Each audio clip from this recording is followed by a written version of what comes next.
and welcome to Travel Medicine. As always, I'm your friendly neighborhood internal medicine doc, Dr. J. Hey guys, Dr. Santhosh here, pediatric infectious disease doc and a researcher. And it's July. And you know what happens in July, Santhosh? Absolutely. Salmonella. Lots and lots of salmonella. Okay, fair point. But you know what else happens in July? Josh, I believe this is one of the kind of, I don't want to blaspheme and say like holiest times of the year, but you do take several days of rest and you make a pilgrimage and you pay homage. San Diego Comic-Con. Woo! The sights, the sounds, the The smells. smells. No one ever brings up smells unless it's like a sense of urgency. Like you hear it's dark in here. Very normal. Sure. It's awfully quiet. Good Yeah. description. Doesn't smell like anything in here. Bizarre sentence. That's true. Never go. There's nobody who is ever like, wait. Do you smell that? No. Do you guys exactly. smell it? What this time of year means is it's our annual comic book medicine. Woohoo! We were talking about all of our wonderful listeners who've come and see us, at the Chicago Comic Con. And we got to do a live version of comic book medicine over there, which was absolutely fantastic. So this is kind of cool because this season we've gotten to do 2 comic book medicines. And we might be doing a third as we are taking this show on the road. Yeah. If you would like to find out where we might be going, you could always sign up for our mailing list at travelmedicinepodcast.com. And we'll even throw in a free ebook. Yeah. Was that a promo after the promo? You better damn well believe it. It was a pro promo. Pro? It was a post promo. A post promo. But let's get into this year's secret applications, because I have been watching a show that relies on telling you things that you have been straight out lied to. You've been infiltrated by deception, causing you to distrust your eyes, your senses, your perception of reality. And, well, I guess that could describe Is It Cake? But I was going to say, I was like, this is comic book medicine and you're talking about Is It Cake? That's everything that you just said was about Is It Cake? If y'all haven't seen Is It Cake? I will give you a reprieve to please pause for just a second and go watch an episode of Is It Cake? And you come back here questioning your whole reality. While I would totally watch an existential horror show about cake, this is comic book medicine. So you know what else is really good at infiltrating, deception, and fooling your senses? Aliens who could shapeshift. We'd be talking about skrulls and secret invasion. Josh, I'm a little bit behind. All right. On the advice of a very wise doctor friend I know. Hint, hint. That's a nice way to say bullying. Yeah. No, I went and watched the first episode. It is thrilling and creepy and weird. And you must absolutely love this because I think you've told me this is one of your favorite comic book arcs come to the small screen, but the screen.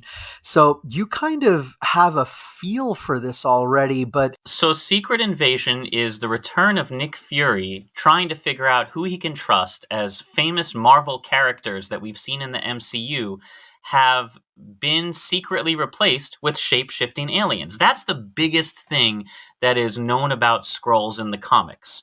So if we dive into the netter of Marvel anatomy to the entry on Skrulls, okay, thoughtfully compiled by the anatomists of Wakanda, we learn a couple different things about them. So let's get into the medical build of Skrulls. They have segmented skulls that allow them to have these osteotectonic shifts in configuration. Oh, so they can change their head shape.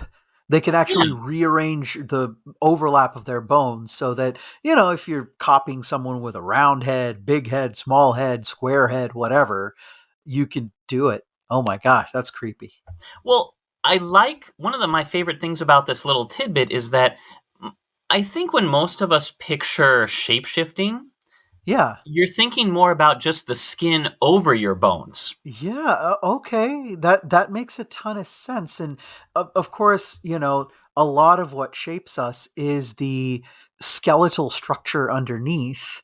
So, yeah, you'd have to be able to rearrange rigid bodies like your skull without crushing the brain underneath, causing a tear or a bleed in the meninges or something like that. So this makes a ton of sense that you just like we are when we're babies. You have sutures and the fontanelle so that you could take a baby's head and kind of move the skull plates. I don't do this all the time, but you can You can shapeshift your baby. You you can shouldn't, check. but you can.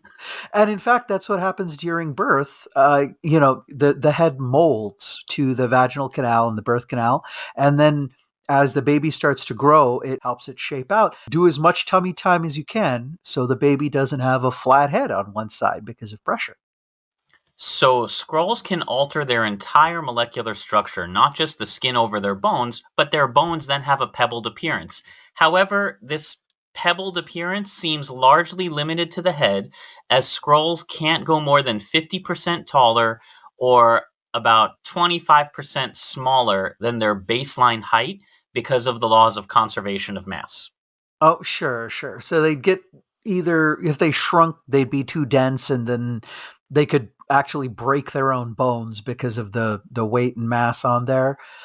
And if they stretch too tall, of course, you'd think almost like Ehlers-Danlos, where you stretch too much. So, in the very first episode of Secret Invasion, one of the immediate things that they mentioned as kind of a throwaway line that becomes more important is Skrulls are immune to radiation. And Ooh. as such, the base camp that the rebel Skrulls have set up is in Russia, which has some of the most radioactive sites in the world. From what I understand, I guess there are Skrulls that want to get along with humans and they're trying to, they shapeshift in order to kind of get along and not freak everybody out. They'll, Skrull. But I guess there are others that are, they're sick and tired of waiting for Nick, who promised them, I guess, to give them a new home. And they're saying, nope, Earth is going to be our home now. We just have to eradicate the humans. And they're going And to do it by creating a nuclear holocaust because, again, immune to yeah. radiation. So a creature having that ability sounds impossible, right? Eh, Not so. Enter Deinococcus radiodurans, which loosely translates to terrible radiation surviving godberry, yeah. aka Conan the bacterium. I have a small feeling that you gave it that last name and that nobody else calls it that, but I love it. Actually, I What? did not.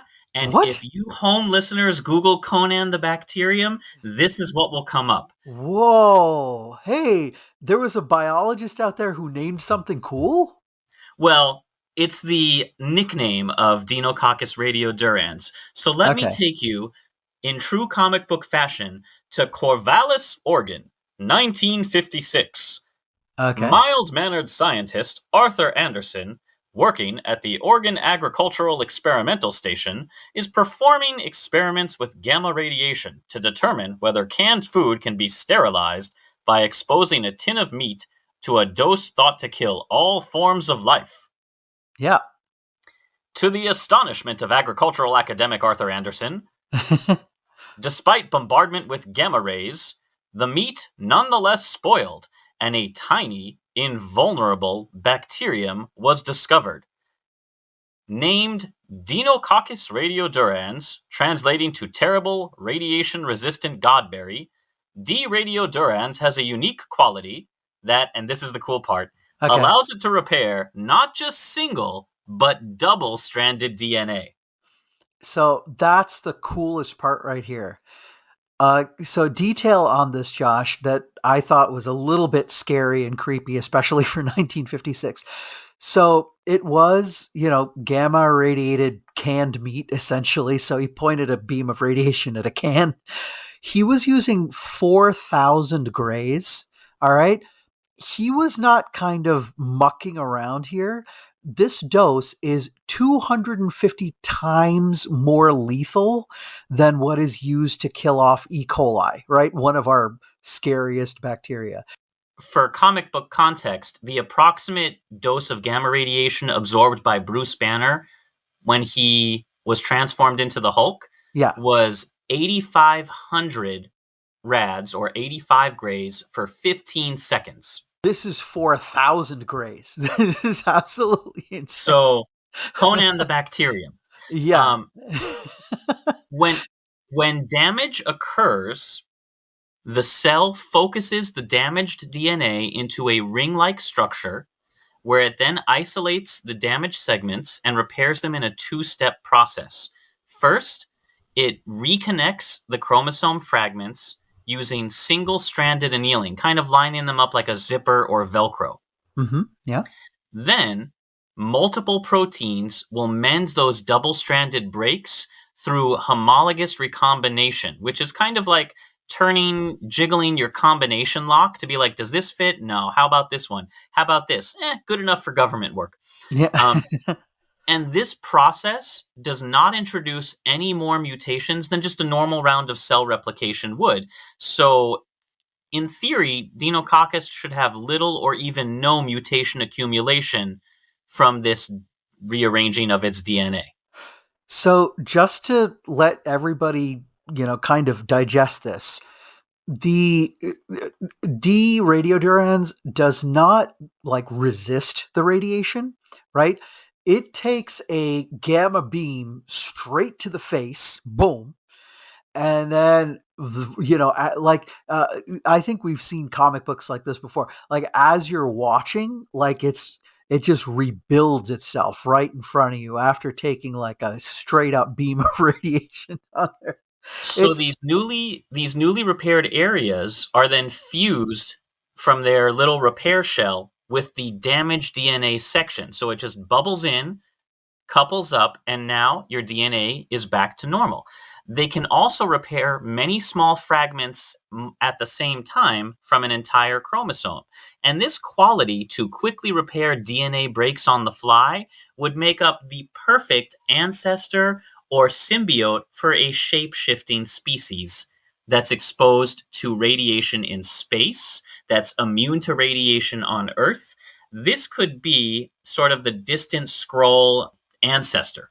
yeah. If the scrolls, we evolved, our long ago cousins are different types of proteobacteria and coming up and then finally multi-celled organisms. So this likewise would be the ancient ancestor of multicellular life, which would eventually evolve to scrolls, as long as, Josh, they were able to hold on to this gene repair mechanism, because that can get lost along the way as the organisms become more complex.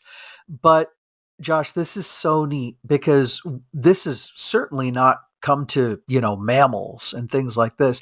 We don't have as good of a double stranded break repair as this little bugger does. It is absolutely magnificent. And if we had something like this, yeah, shape shifting, absolutely, that'd be awesome. But, all the stuff that we think about that, we talk about if you get radiation induced DNA mutation, so cancer, right? We could avoid so many of these things if we had a repair mechanism of Well, also think if you're rearranging your own face oh and yeah, body type, your physiology, your physical features are based on proteins that your DNA makes. So every time you shift to a new shape, you are effectively rearranging your DNA, and that's going to induce breaks. So you need something that can repair them. Now, Deinococcus can accomplish this in as short a time as 12 to 24 hours.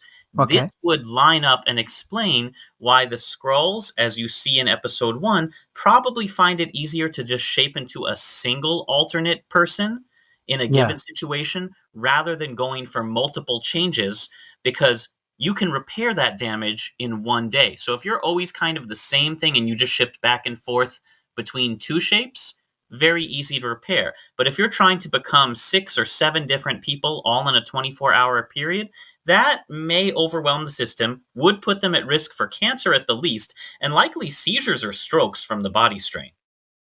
Oh, sure, sure. And we talked about microscopically, you know, all of these things that are going on when you have repair and this kind of thing. Josh, they do have to, each of these bacteria, they do have to produce the proteins which perform this error repair and the annealing of the double stranded DNA breaks and everything. It doesn't happen by magic. There are actual mechanisms to do this. So they're going to be using energy like ATP. They need to get amino acids from somewhere in order to construct these proteins which catalyze these reactions.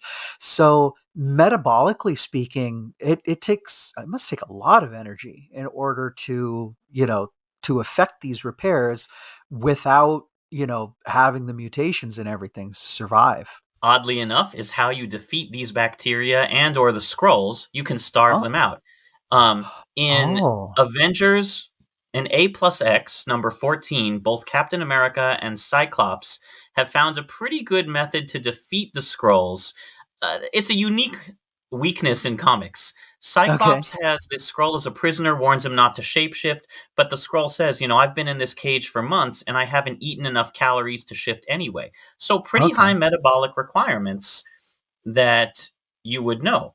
Um, Okay. now, but briefly back to Dinococcus, you don't have to worry about your own secret invasion, as the bacteria, while easily cultured, just like the Skrulls, do not appear to cause disease. They just want a place to live peacefully. Um, Yeah. Interestingly, Dinococcus, due to its characteristics, can be used for the treatment of nuclear energy waste and has been genetically engineered to consume and digest solvents and heavy metals in radioactive environments. Whoa. You okay, so dude, this bacteria is so rock and roll. It's not just radiation resistant, but it decided, okay, maybe I can't find the organic matter that I need to consume in order to keep living in a radiation blasted area. So I have to eat friggin' like mercury or lithium or something like I have to basically chew on rocks in order to live. And the Craig Ventnor Institute is trying to take the DNA repair mechanisms to assemble synthetic DNA fragments into chromosomes to make an organism called Mycoplasma laboratorium to use it as information storage that might survive a nuclear catastrophe, a biologic computer. They've already been successful to a degree. In 2003, they translated the song It's a Small World into a series of DNA segments, 150 base pairs long, Okay. inserted them into bacteria, and were able to retrieve them without any errors 100 bacterial generations later. Oh, that is so. So they use the bacteria as information storage systems and basically saw if the information degraded. So, as a for instance, Josh, when you and I were young, there was audio tape on a cassette. If you put these things, because it was magnetic tape, if you put them too close to a heavy magnet or something like that, or if you left them out for too long exposed to the sun or something, the tape would degrade. Or if you just listened to it too many times, and then you'd get skips and you'd lose fidelity and this kind of a thing.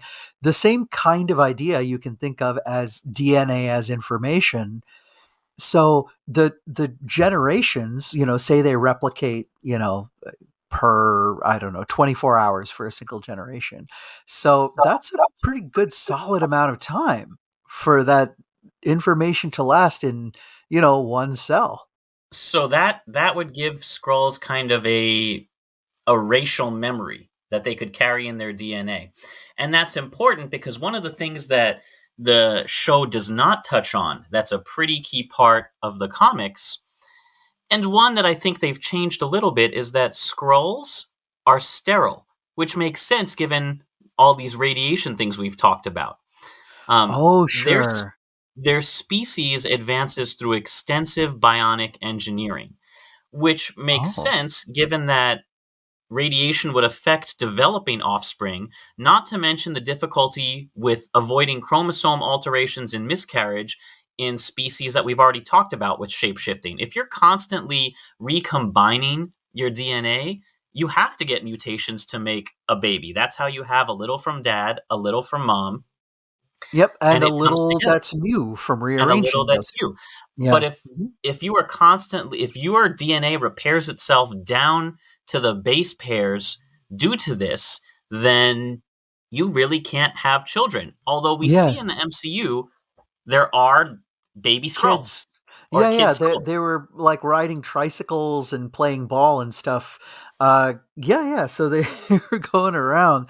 Yeah, now you could, I guess, have kids the usual way, but without any recombination events, you'd basically just get clones, which would be awfully, awfully boring, and you wouldn't be able to get the diversity of a people in a species that it would take in order to have, innovation, ideas, all that kind of a stuff. You'd kind of be locked in. But as we said, the scrolls have extensive bionic engineering abilities, so they may be test tubing their offspring, and we Sure. just don't see it on screen. What we do see is their ability to bioengineer in the head of the rebels, Gravik, who is trying to assemble or take on powers from Earth superheroes like Groot, or Ooh. or their villains like Cull Obsidian and the Frost Beasts to make a super scroll. So he's taking his existing DNA and changing himself so he has superpowers. But this gets into some interesting ideas with genetics because, as we know from the comics, Skrulls who have stolen abilities from mutants in the comic Secret Invasion run then become susceptible to the mutant attacking legacy virus, especially strains 1 and 2. For a real world analog, maybe this would be like a hepatitis equivalent, but Okay. this is important for other genetically transmitted conditions. What if Groot has Huntington's disease or Professor X has Alzheimer's? If a Right. Skrull steals their gene that's linked to those abilities, yeah, they get superpowers, but they would also inherit the condition. Oh, I want to be Superman. Well, you're going to die by kryptonite. Well, You what you get diseases everything. would you be willing to accept for superpowers? Would you take flying or teleportation if you knew you would have a shortened lifespan and a movement disorder? What if Oh, you were going wow. to lose your memory, but you could shoot lasers from your eyes? What's the trade off? Sure, sure, absolutely. So, as long as they were aware of the ups and downs, I suppose this would be a interesting experiment to run on, willing people. It's a scary proposition, though. Santosh, you haven't mentioned CRISPR once, and the scrolls are basically performing it on the fly in real world applications. Yeah, CRISPR does this. CRISPR and Cas9, they create double-stranded breaks, the ones that we've borrowed from our beautiful little streptococcal friends. They perform these double-stranded breaks, and then we actually introduce repairs in order to effect the kind of changes that we want to in the laboratory, as an amazing tool. Likewise, some of the other tools that we have, like Talon, are absolutely amazing. It wouldn't be terribly surprising, Josh, if they had the DNA repair mechanisms, like that set of proteins, right? And if they also had their own arsenal of CRISPR in their cells.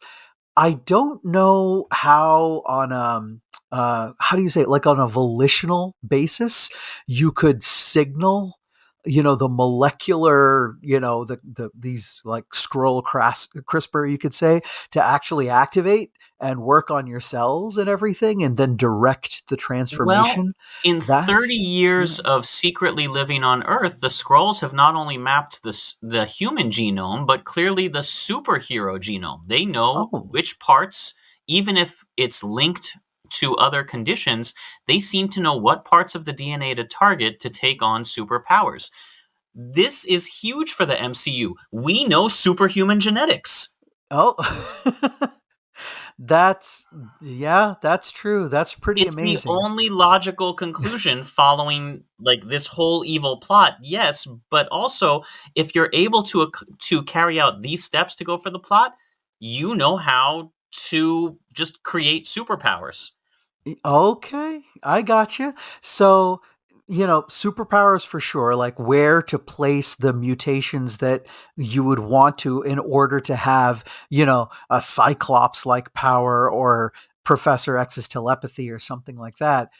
But I find it cooler, even because the person who's doing the replicating, the scroll who's doing the replicating, they have to direct all these mechanisms to actually do things like change the color of their hair, which are several different genes, right?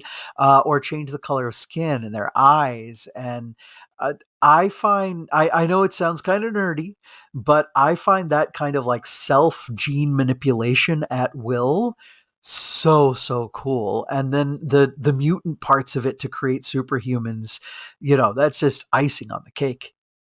Now, we do share one similarity with the radio immunity of the Skrulls, or at least part of us does. Okay. And that's the langerhans cells, which is a kind of immune cell Hmm. that lives in the epidermis, our skin. It's the very first line of defense. They present antigens to lymphocytes. They interact with them through very specific kinds of receptors. And when exposed to radiation, Langerhans cells can repair their own DNA and then activate regulatory T cells that dampen the immune response. Yeah. So these are they're resident cells in our skin that are part of the very early immune system. So they have the ability to gobble things up like bacteria and viruses, break those things down inside of the cell body, and then rip off basically it's kind of gross, rip apart the corpses of those pathogens and then like show it to the T cells in just the right way. You can't just show an antigen to a T cell. You have to engage a certain set of receptors to say, hey, first of all, recognize me, I'm your friend, you're the Langerhans cell, and then here, I want to show you this so that the next time you see it you beat the crap out of it. So yeah, Now, in when order to do that, it's gotta rearrange a little bit in order to cup and present each of those antigens. Now, while Skrulls can recover from shapeshifting in moments, and Dinococcus can recover in hours to a day, Langerhans cells are depleted for about several days following a single exposure to radiation as low as UV, ultraviolet. Yeah, They sunlight. can be replenished and reconstituted from circulating cells, but the pathways that lead to the recovery are still unclear, haven't been discovered yet. So the Skrulls are a little ahead of us on this one. Yeah, yeah. This is one of the cool frontiers of immunogenetics and stuff. They do turn over from time to time. Our Langerhans cells. They stick around as long as they can, because you want the immune milieu in your skin to be as regular as possible.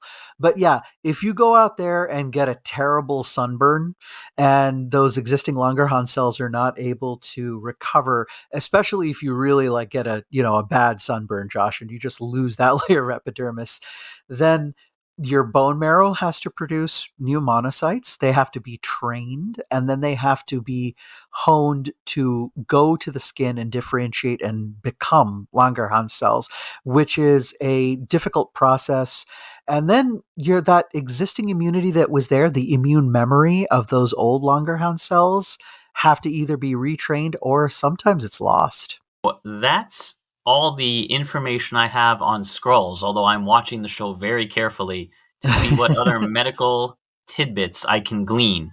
Absolutely. Oh, extra nugget, Josh. This beautiful paper that you embedded for our listeners and me that Dr. Michael M. Cox and John R. Bautista, they have a beautiful review on Deinococcus radiodurans, and they put it a table of other ionizing radiation resistant bacteria. Yeah. While the Skrulls are starting to steal superpowers, we've also had in Phase 5 the introduction of mutants to the MCU. Yay! And that means that at some point, the X-Men will make an appearance. So I want to talk about the most powerful medical X-Man, the one who has the greatest ability for healing, the one who would make the best doctor. And I'm talking about, of course, Wolverine. not even close. Oh, you healer, right? Deadpool. Nope, we've talked about that too. While Okay. Wolverine is the first mutant most people think about with his healing blood for medical applications, or maybe Beast, at least the moral version of him, for the team's doctor, the most powerful member I'd want in my ex hospital is Ororo Munroe, aka Storm. Josh, listen, she makes like hurricanes and lightning and stuff. I guess if you wanted to restart a heart, but I mean, come on. She's an outdoor mutant, not an indoor hospital mutant. Did you just call her an outdoor mutant? Yeah. Yeah, like there's indoor mutants like Beast, indoor, outdoor, and then Aurora is like she's a weather mutant. She's outdoor All mutant. right. I think we need to clarify a few points about Aurora's abilities. Okay, go ahead. Yes, she can modify the temperature of the environment, control all forms of precipitation, humidity, and moisture at a molecular level. She can generate lightning and electromagnetic atmospheric phenomena, Okay. and she's essentially a one woman ventilator system in a post COVID world. Wha- Uh, Wait, is she so focused? Because I think of her as making giant, humongous weather systems.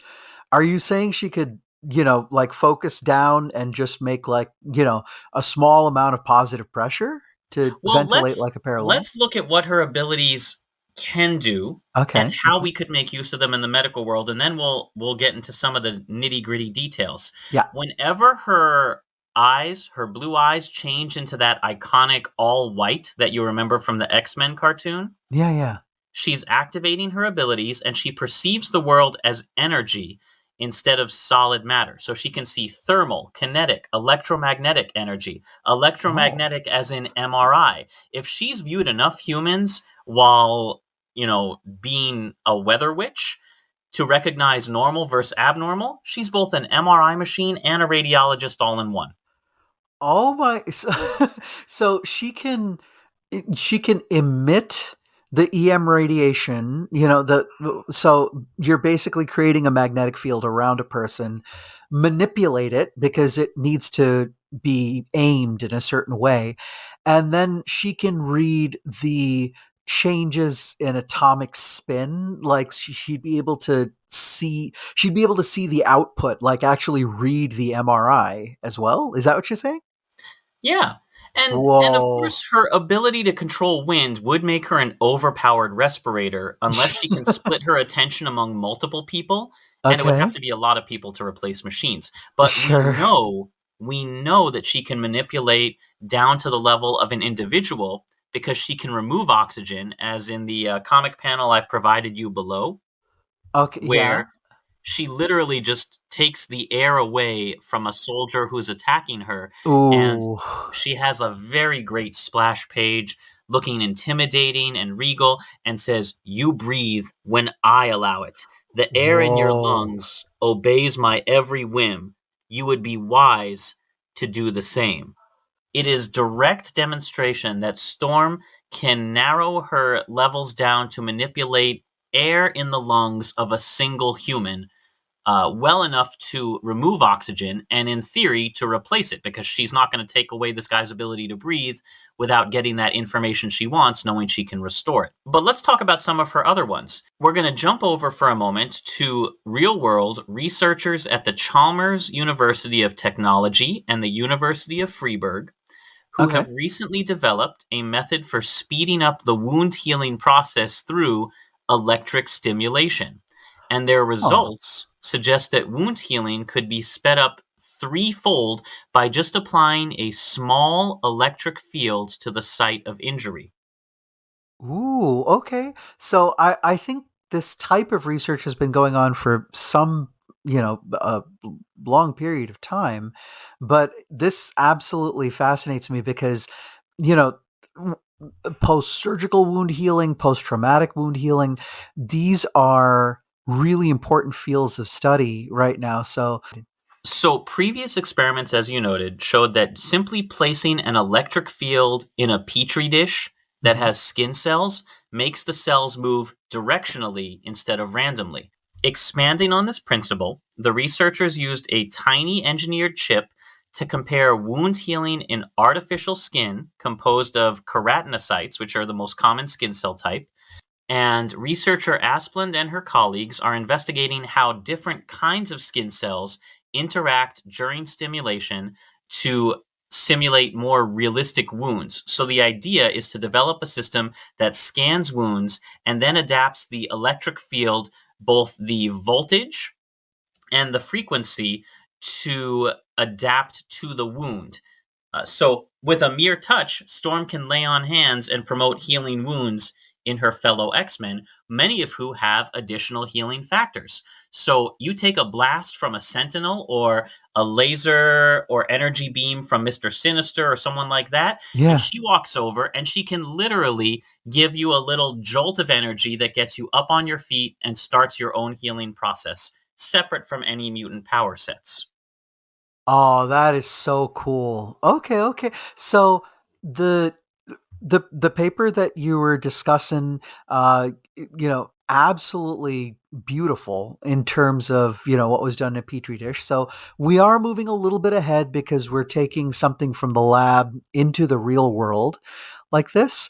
But I should say, at least from the information that we have now, the rate of healing and also, Josh, the method of healing was really optimized so that you minimized disorganization of tissue, which could lead to something like a scar, right? But it doesn't seem ready for prime time to where you could do it, like field surgery, boom, right there, because it encourages the natural healing process, not, the it doesn't accelerate anything per se. So yeah, you would need the mutant healing factor, and then, Storm could go and like speed it up if you wanted to do this, like blam, get hit by a thing, healed by Storm, back on your feet, punching, kicking, Well, kapowing. even being able to fight the following day or the following several days because your healing has been sped up. But Mhm. again, you wanted to know how well can Storm regulate at those microscopic levels. Sure, You sure. thought she Yeah. was just doing tornadoes and massive acts. Yeah, yeah. So Like that's what we always see in the cartoons and whatnot. so let's look at her next ability. Her defense to telepathy is the increased electrical activity in her brain that functions as static.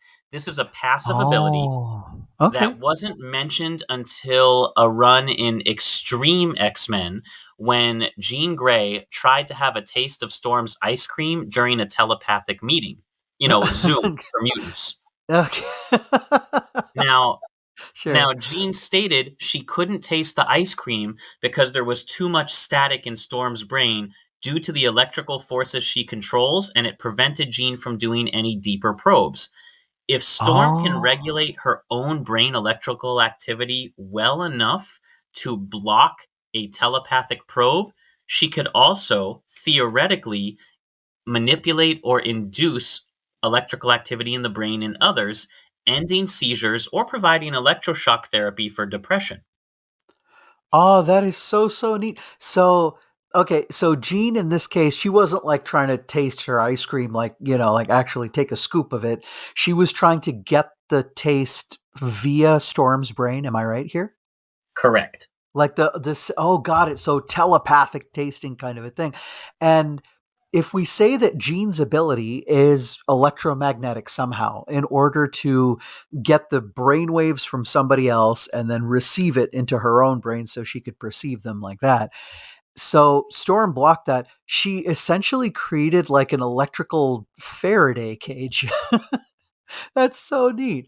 And so, like, not right now. Sorry. There. It will. And in this case, it was kind of innate, right? Because it was just the electromagnetic, uh, static that she's carrying around at rest.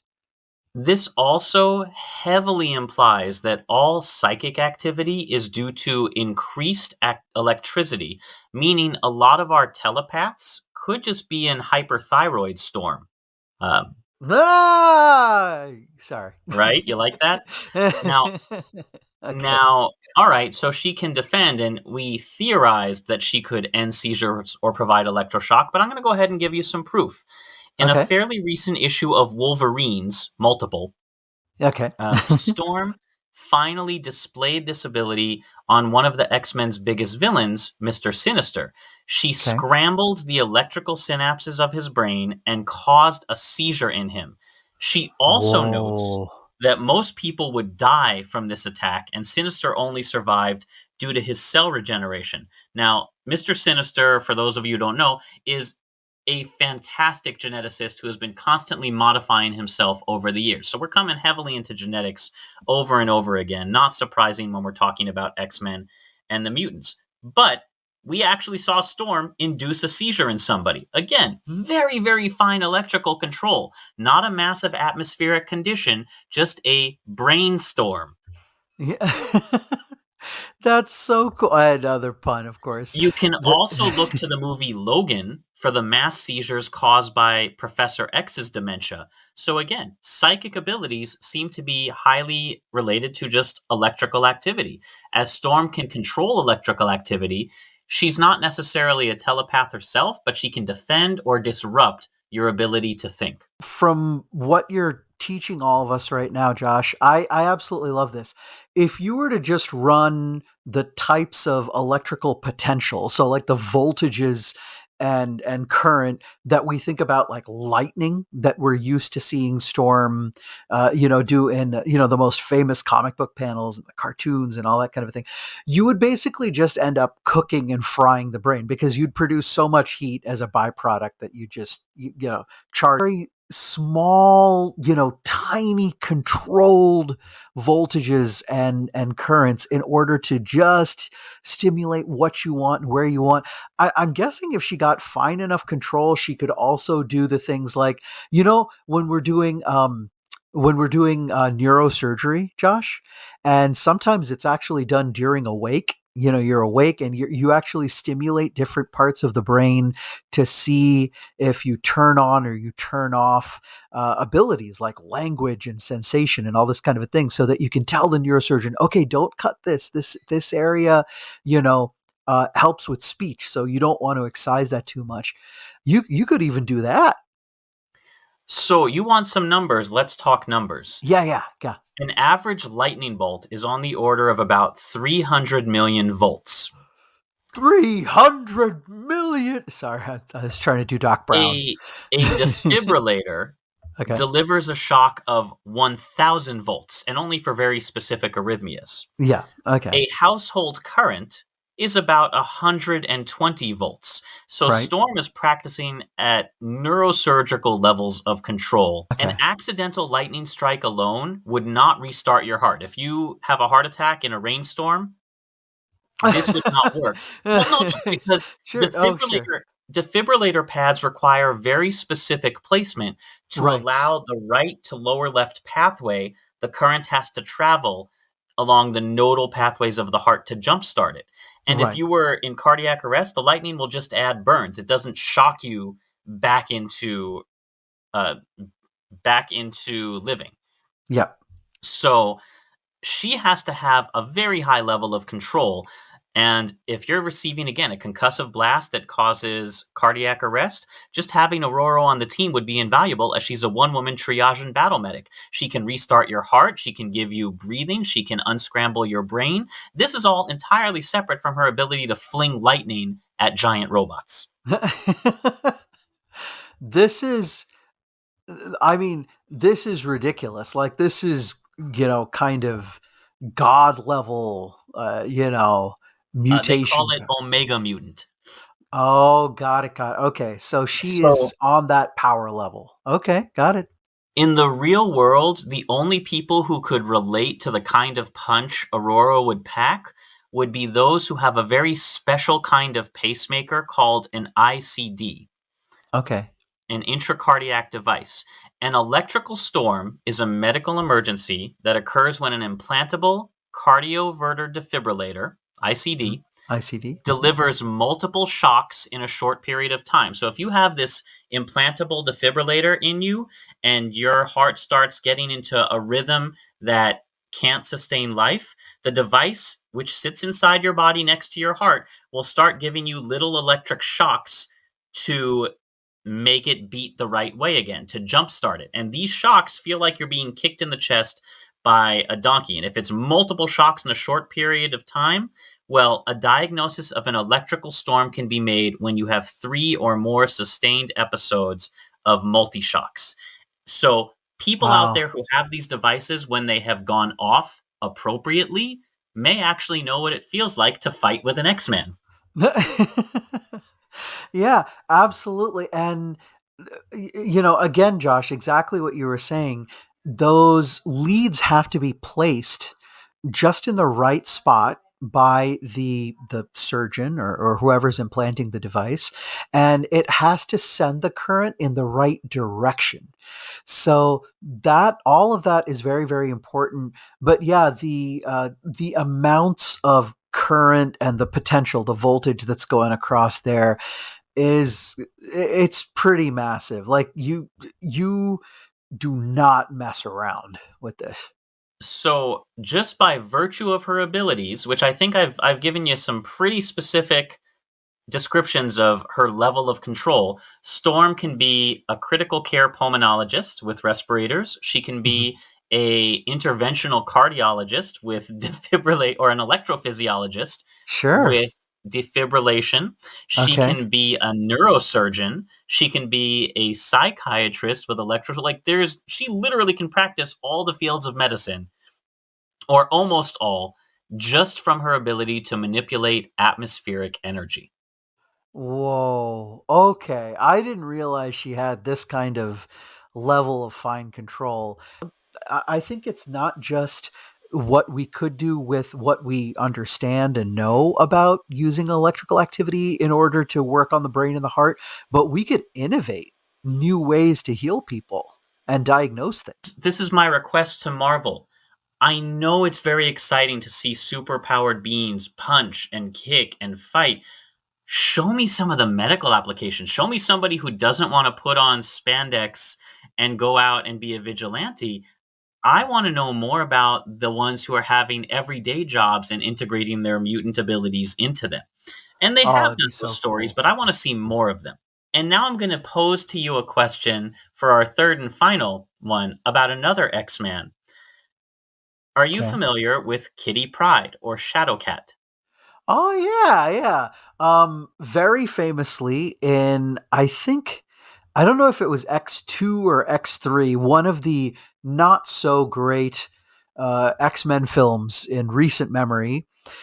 Kitty Pryde was highlighted as one of the star mutants, and she was fighting the Juggernaut. And it talked about her as she could, I guess she could pass through objects. So the Juggernaut that just builds up energy, right? The more he runs, and just blasts through things, and then you can't stop him anymore. So she somehow touched him and sank him into the floor. Kitty So, Pryde can phase, meaning she okay. can make herself, uh, to all appearances, like a ghost, where things pass through her. She passes through things, and if she's touching something, she can share that ability with what she's touching. Right. Okay. So she can translate that ability to, because otherwise she'd phase out of her clothes, which would be embarrassing. So if and in the most recent run of comics, Kitty Pryde is pregnant. Sure. So I ask you, when it comes time to deliver, can she just phase the baby out of herself? Oh, well, I don't know if she's able to phase parts of herself, if that's allowed, because for a while, you know, okay. If I understand her powers correctly, phasing can be thought of as stretching her surface into a higher dimensional space.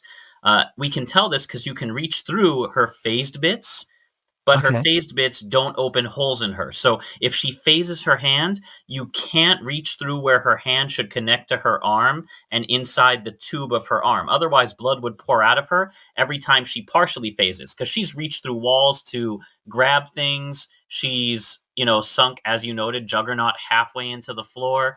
Yeah. So she can partially phase bits and pieces of her, and blood doesn't pour out when she does it. So she's more stretching into and around another dimension than truly making herself intangible. Oh, okay, okay. So there's some quantum physics involved here. Yeah, she's a little bit like, I don't know, like a Klein bottle. It's a Sure, physics sure. term. Look Okay. it up. Yeah. She operates in like a 3.5 dimension way. She can sidestep around 3D objects via the fourth dimension, but she can't really do much more than that.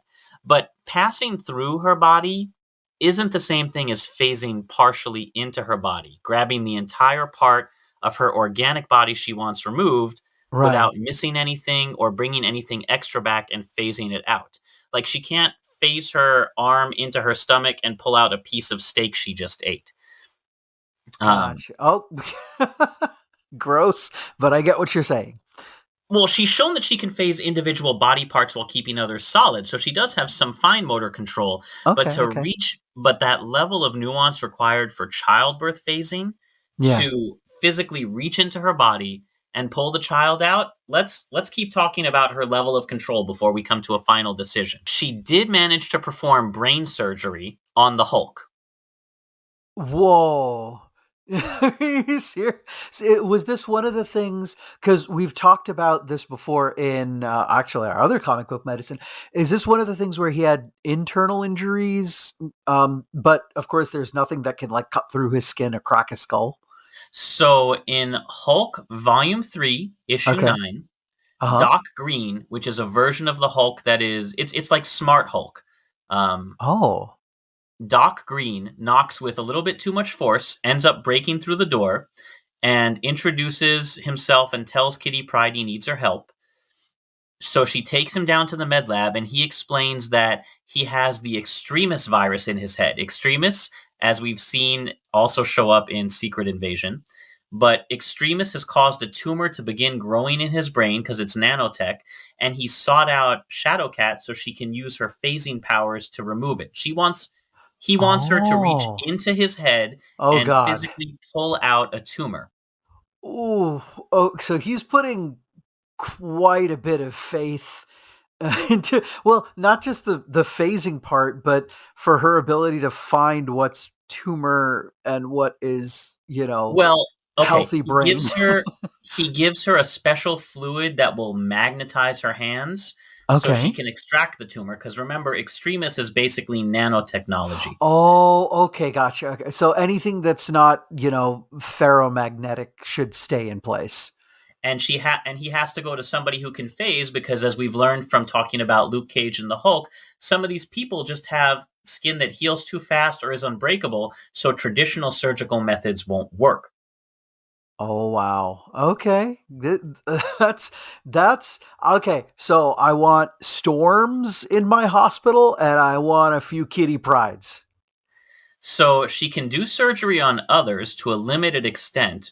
So Okay. what about herself? So again, let's get back to phasing the baby out of her. Well, it's Okay. been many, many years since my OB-GYN rotation, but to the best of my memory, the placenta would need to be detached to avoid Okay. having the cord partially phase through her abdomen for however long it takes for that to happen. Because remember, she'd be in advanced stages of labor when trying to do this. Not really a Yeah. moment for fine control of your powers, fiddling with a Yeah. baby and yourself. Yeah, for those folks who have not had a baby, all right, and not gone through labor pains at all, I think the best illustration, the mental picture that someone talked about, said, "Oh, how do you simulate what that pain would be?" They actually said, "Oh, picture taking one of those like cocktail umbrellas, right, and put it in your urethra, and then open it." This So is the equivalent. So this it's a lot of pain, and so contractions begin the birthing process. That's not even getting into things that Kitty Pryde may want from a traditional birthing plan. There may be complications with breathing if the child doesn't pass through the vaginal canal yes. because the canal compresses the body and helps clear the airways of fluid and mucus.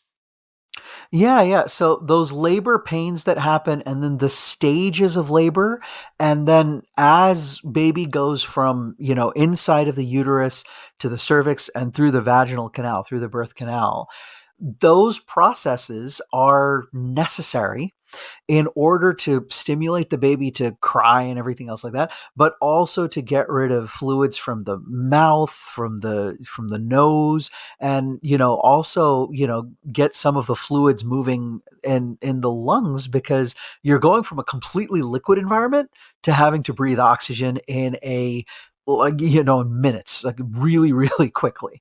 So those we've actually found, Josh, that clinically, if we have a higher rate of C-section, that rates of respiratory distress in newborns, which are not always super serious, but it is important, those rates of respiratory distress in newborns where they're just trying to clear the secretions and fluids from their lungs goes up in those populations where C-section becomes more the norm rather than vaginal birth.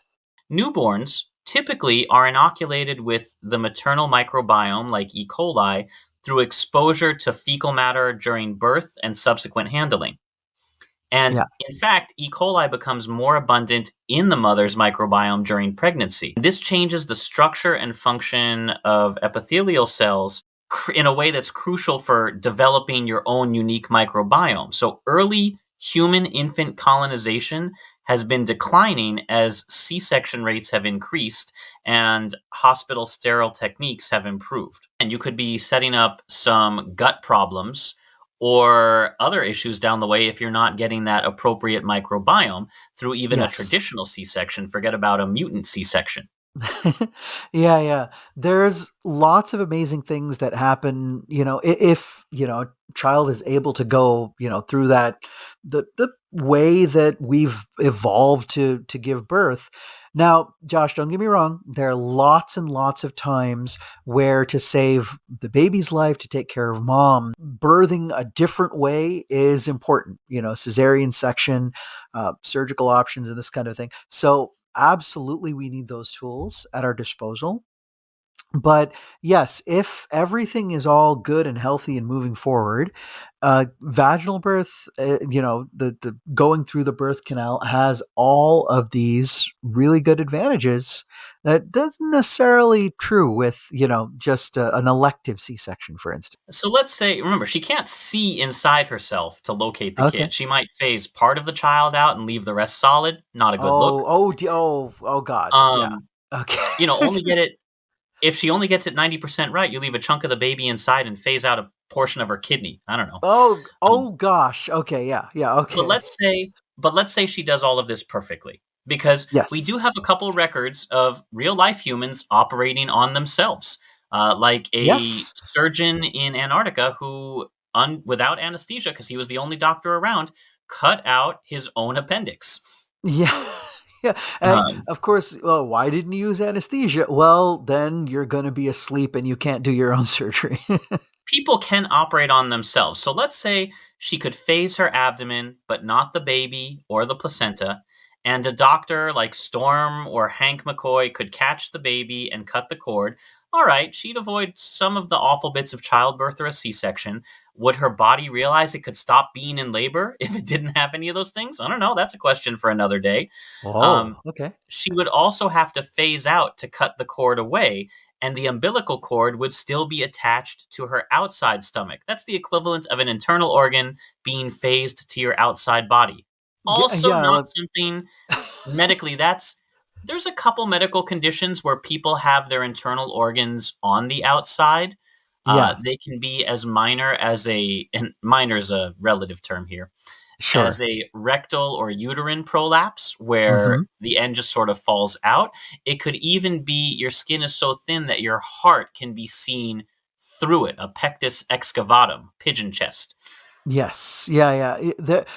We have a big spectrum of these, and in the abdominal cavity, and when the fetus and the baby's being, born. Or sorry, I shouldn't say being born. The embryology part of it, you can actually have it where the gut, the intestines don't properly, stay inside. The abdominal wall doesn't come together, so you can have these things like an omphalocele or gastroschisis. It can be really scary and physiologically hard to take care of, and then long-term damage over time as well. So yeah. So at the end of the day, I don't think it would be possible because the baby would also phase with her, which means you wouldn't even be able to cut the cord. And in the comics, she's never been able to have an operation while being phased, and presumably while attached to her and sharing her blood. The same thing would happen with her unborn child. This is a little bit like how we were talking about Storm, how much gross or fine control she has over, how she can phase in and out, how much she can phase in and out. But yeah, I think, as scary as it is to think, oh, could she do this and this kind of thing? The first things that we talked about, where she could phase into a body and remove a tumor, Josh, that would be so cool. Oh, absolutely awesome. I do want to put a tidbit out there for all of y'all folks who are curious, surgeons performing self surgery. Dr. Josh has left a beautiful review paper in the show notes by Dr. Noa Nwogbe et al. From CUNY School of Medicine in New York. Because of that thing where you said, Josh, where the person had to take out their own appendix in Antarctica, nowadays, if you're a physician and you're going to Antarctica, you must perform an appendectomy. You have to get your appendix out before you're allowed to go, because you can't be the one who gets appendicitis down in Antarctica. So, And yeah. I think I cannot confirm, but I have heard rumors that the Russian space program does also make their astronauts or Astronauts. their cosmonauts take out their appendix and gallbladder, pretty much any extraneous organs, so they will not be required to have surgery in space, Yes. Yeah. or surgery that would preclude them from being able to complete a space mission. But Yeah. that is speculation, and I am dealing in the world of comic books, not reality. Sure. Yeah. Okay. That's it for this year's comic book medicine. That's we're getting deeper into these dives. Aww. Those of you in the home audience, send me your favorite comic. Go to travelmedicinepodcast.com. Sign up for our mailing list. I will reach out. I want to know what books, what comics, what TV shows and movies are you reading? And I want to dig into them and find those medical topics for future comic book medicine episodes. That's it for this week. As always, we love to hear your comments, questions, and feedback. If you'd like to support us spiritually, emotionally, or financially, links to do that are in the show notes, along with links for further reading. Normally, this is our season finale, but guys, we love you so much. We're going to push on for another 3 to 4 episodes to keep giving you that travel medicine goodness. Yeah. In truth, part of this is for y'all, and part of this is for us, because we keep finding amazing stories and topics that Dr. Josh and I just want to talk about. So we go ahead and throw a microphone in front of our faces and share it with y'all. We're coming up on almost a decade now of doing this, and we've covered a lot of ground on all sorts of pop culture and regular culture topics. So, if you would like to learn more about it, again, let me direct you to travelmedicinepodcast.com, sign up for the mailing list, and we can have a fun dialogue about anything you may be wondering about medicine. Yeah.